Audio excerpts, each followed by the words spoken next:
तमाम हिंदू बांधवांनो, भगिनींनो आणि मातांनो,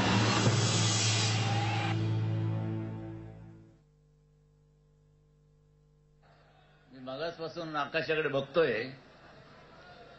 हेलिकॉप्टर आता काही जाणं शक्य नाही, पण विमान वगैरे जातो की काय बघतोय.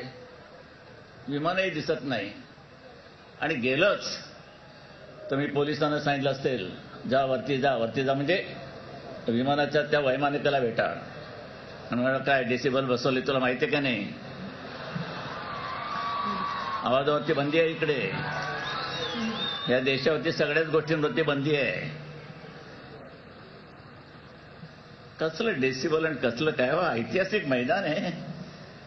तुमचा जन्म झाला नव्हता त्यावेळेला इथे काय संयुक्त महाराष्ट्राच्या सभा कडाडल्यात. कितीतरी नामवंत इकडे येऊन त्यांनी भाषणं केलेली आहेत. माणसं पिसाळून सोडली होती. गिरणी कामगार पेटला होता. महाराष्ट्राला जी मुंबई मिळाली ना, ती गिरणी कामगारांमुळेच मिळालेली आहे, विसरू नका. आपण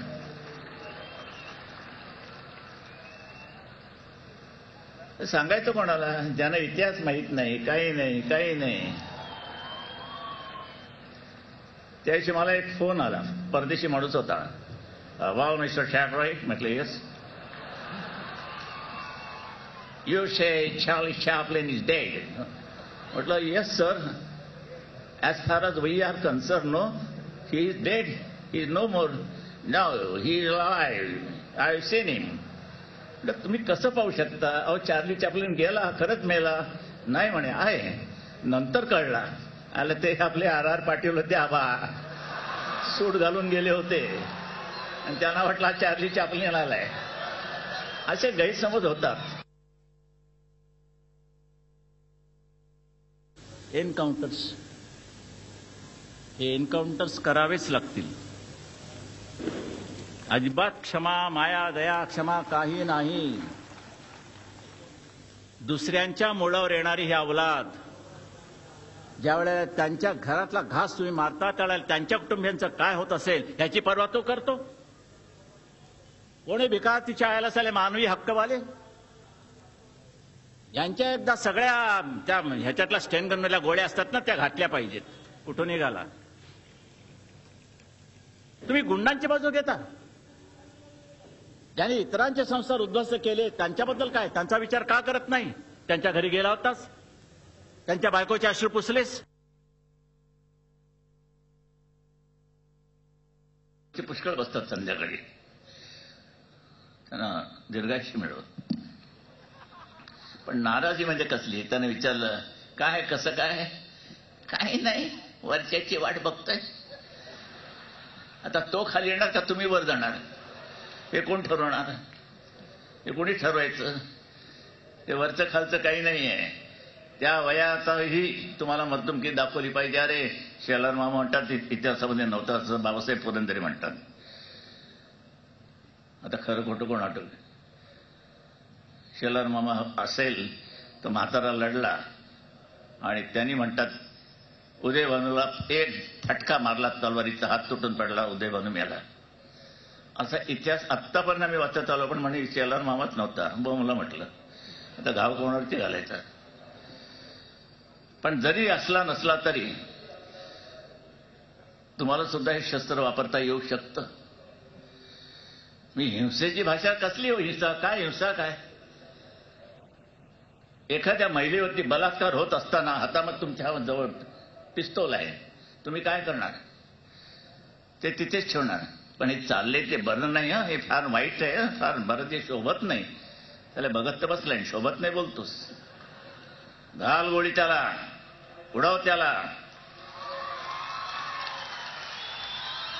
हे कायदा बिदा आम्ही मानत नाही. गांडूची अवलाद म्हणून तुम्ही मिरवू नका. मर्दाची अवलाद म्हणून मिरवा. शिवरायाचे वंशज म्हणून मिरवा. समजलं.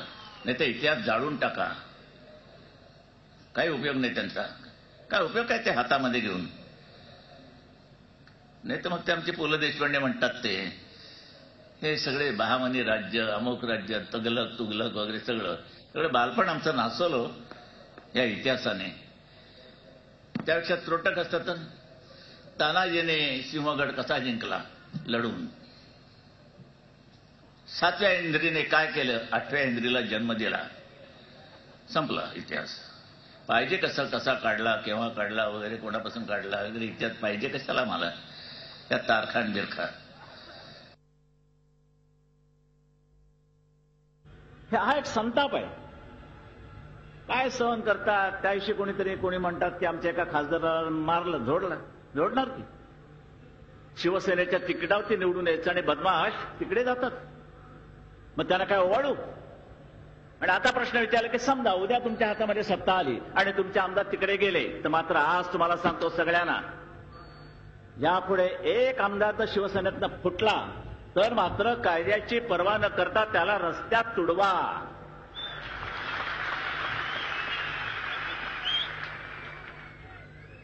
बरं. आणि महिलांनी ते एक चांगलं काम बजावावं. जाम काय अगदी काळं वेळ अगदी वाटतं ते त्याच्या अगदी अंगावरती नाचला तरी चालेल, पण ह्या भडव्यांना अशीच शिक्षा झाली पाहिजे. करणार की नाही, निवडून आल्यानं धडा शिकवणार की नाही, जर आरामखोरी केली तर. समजलं ना. हे करायला पाहिजे. मी लोकशाही फालतू लोकशाही मानत नाही. ही लोकशाही नव्हे की ज्या जनतेनं विश्वासानं शिवसेनेचा म्हणून तुम्हाला निवडून दिल्यानंतर तुम्ही तिकडे जाता पैशा करता. या गधड्यानं जळाला मंत्री पदावर बसताना मात्र जात आठवत नाही. मी आगरी समाजाचा, मी मराठा समाजाचा, मी 5 कळशी, मी 2 कळशी, मी 1.5 कळशी, नाही आठवत. आगरीला भोक असलं तरी चालेल, पण मी 10 कळशी. प्रश्न असा येतो की आम्ही हे काही केलेलं नाहीये. मी आगरी बघितला नाही, मराठा माझ्याकडे जातपात नाही. फक्त आम्ही सगळे मराठी बांधव आहोत. मराठी मायबोलीचे आम्ही लेकरं आहोत. महाराष्ट्राचे आम्ही मर्द आहोत, पाईक आहोत, शिवरायाचे मावळे आहोत. ही भूमिका आमची आहे. छत्रपती शिवाजी महाराज, महात्मा गांधी, जवाहरलाल नेहरू, इंदिरा गांधी, काही नोकरीची माणसं पण येतात, पुष्कळ वेळेला पण आली आहेत. लोकमान्य टिळक आहेत आमचे. एवढी थोर माणसं हायकोर्टात आहेत, मंत्रालय आहेत, इतरत्र आहेत, डॉक्टर बाबासाहेब आंबेडकर आहेत. एक फक्त आपण एक फार मोठा मान आहे, कारण तो एक फार जबरदस्त असा समाज सुधारक होऊन गेला. माझे वडील त्यांना गुरुस्थानी मानत होते. आणि ते दुसरे तिसरे कोणी नको, तर कोल्हापूरचे छत्रपती शाहू महाराज यांची तस्वीर तुम्ही सर्वत्र लावा, मंत्रालयात लावा, कोर्टामध्ये लावा, इतरत्र सर्वत्र लावा, कॉलेजेसमध्ये लावा. लोकांना कळू द्या ह्या माणसाने कसली बंड केलं होतं ते. ही माणसं विसरायची, मग कॅलेंडरवरती येणार कोण? ममता कुलकर्णी, एक बॅनर्जी आहे तेवढी बस झाली. ह्या तरुणांपुढे काही आदर्श येऊन द्या, ह्यांच्या पुढे कोणीतरी दिसू द्या की हो कोण होते. आणि अशा तऱ्हेने ही सुधारणा महाराष्ट्रात घडवायची आहे आपल्याला. हे विदर्भाचं एक लफडं निघाले, स्वतंत्र विदर्भ का म्हणून. आज स्वतंत्र विदर्भ, उद्या स्वतंत्र Mumbai. Don't call it a place. Mumbai मराठ्यांपासून दूर करायची, करू शकणार नाही. तुम्ही आवाज द्या कोणीतरी की मुंबई आम्ही स्वतंत्र करायला उभे राहिलो आहोत. दुसऱ्या दिवशी चिरल्याशिवाय राहणार नाही. दुसऱ्या दिवशी आम्ही तुम्हाला चिरून काढू. कुठे आधी ही लंगोटी पहा. ही एवढी माणसं महाराष्ट्रामध्ये आणि दिल्लीमध्ये राज्य करून गेली. महाराष्ट्रामध्ये 35 वर्षे याच काँग्रेसवाल्यांचं, याच विदर्भीयांचं राज्य होतं. सुरुवात करायची म्हणजे फक्त मारुतराव कन्नमवर, वसंतराव नाईक आणि सुधाकरराव नाईक हे 3 तर मुख्यमंत्री झाले. आणि हे तिरपुडे हे उपमुख्यमंत्री होते. कालच त्यांचं काहीतरी मी टीव्हीवरती पाहिलं, बऱ्याच वर्षांनी पाहायला मिळालं. एवढं असतो. म्हटलं कोण बाई बोलते, पाहतो तर तिरपुडे. विदर्भाच्या बाबतीत जे चाललंय ते आम्ही काही मान्य करणार नाही. कारण याच्यामध्ये जे आहे आम्ही विदर्भ घेतल्याशिवाय, अरे ह्या बाजाने तुला विदर्भ कसा मिळणार. काय तिच्या आला आवाज काय वागते. एवढ्या साल्यानं तुमच्या हातात सत्ता असताना विदर्भाचं वाटोळं का झालं, याचं उत्तर आहे तुमच्याकडे. पडणार आहे का म्हणून असं होतं, कशाला होतं, याचा विचार सर्वच घ्यायचा. सर्वांनी केलं पाहिजे. हे करायला नको आहे. मराठी माणूस एकत्र येऊन या काँग्रेसच्या तानफडात मारली पाहिजे, अशी मारली पाहिजे की पुन्हा निवडणुकीच्या भानगडीत ते पडणार नाही. हृदय चांगलं दिलं नव्हतं कोणाला, माझं हृदय तुमच्यापाशी. आपण मला सांभाळलं, मी तुम्हाला सांभाळलं. त्याच्यामध्ये इमानाचा फार महत्त्वाचा प्रश्न आहे. हे इमान आपण सांभाळा. हे इमान जोपर्यंत आपण माझ्यासाठी सांभाळत आहात तोपर्यंत शिवसेनेला कोणी हरू शकणार नाही आणि कोणालाही जिंकता येणार नाही. शरद पवारांचं ठीक आहे, ते त्यांच्यात चालले. पण मी तुमच्यावरती जर घराणेशाही लादली असेल, पण मी माझ्यापासून उद्धव, आदित्य हे मी तुमच्यावरती लादले असतील तर विसरून जा. पण मी लादलेलं नाही. तुम्हीच त्यांचा स्वीकार केलेला आहात. हे सोनिया गांधींचं सारखं घराणं नाही आहे, गांधी घराणं नाही आहे. हे मी तुमच्यावरती लादलेलं नाही आहे. आणि म्हणून मी सांगतो, सांभाळून घ्या. मुख्यमंत्री म्हणून मी आपल्याला सांगू इच्छितो, मनोहर पण शेतकऱ्यांच्या विजेचा तुम्हाला विचार करावा लागेल. विजेचे दर अजिबात वाढता कामा नयेच नाही. उलट मी म्हणतो, माफ करता आले तर करून टाका.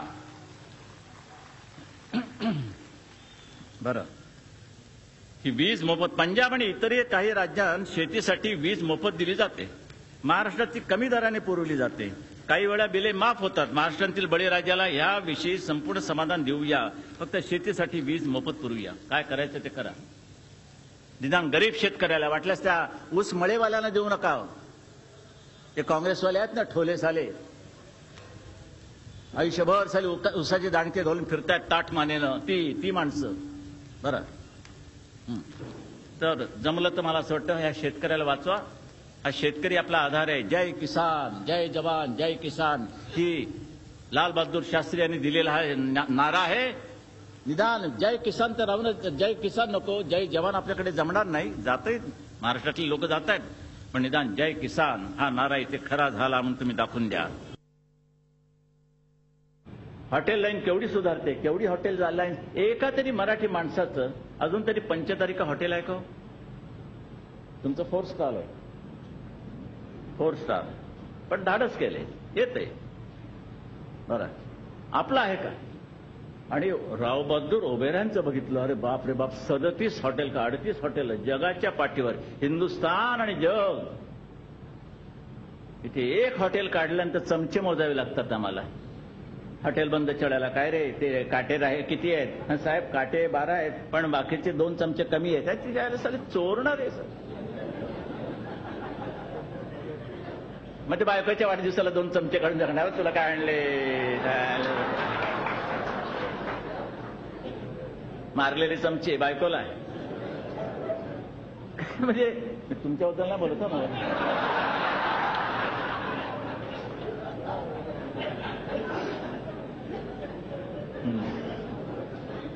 बरं, हे आपलं सहज डोक्यात आलं ते बोलून दाखवलं तुमच्या समोर. काय चोऱ्या काय काय काय. अरे हे ओबऱ्यांचं बघितल्यानंतर हे माणसं कशी. पण त्यांनी काय सांगितलं, काही जरी असलं तरी 10% कट आम्ही धरून चालतो. 10% कट हे होणारच, पण ते सहन करण्याची ताकद तुमची असली पाहिजे. मुळात माणसं चांगली मिळाली पाहिजे, तशी चांगली माणसं मिळवा. तुम्ही नोकऱ्या मागण्यापेक्षा नोकऱ्या देणाऱ्याची भूमिका तुमची असली पाहिजे. आम्ही नोकऱ्या घेऊ काय, कसले स्टुलावरची. नोकऱ्या देण्याची ताकद ही महत्वाकांक्षा बाळगा. आहे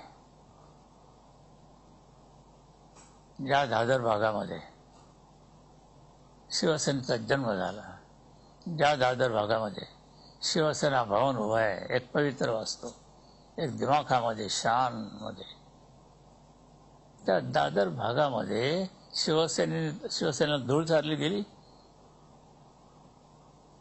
शिवसेनेचे 2 तुकडे पाडणारे. का म्हणून असं होतं, कशाला होतं, याचा विचार सर्वांच घ्यायचा, सर्वांनी केला पाहिजे. हे करायला नको आहे. मराठी माणूस एकत्र येऊन या काँग्रेसच्या तानफडात मारली पाहिजे, अशी मारली पाहिजे ते पुन्हा निवडणुकीच्या भानगडीत ते पडणार नाही. झी 24 तास, एक पाऊल पुढे.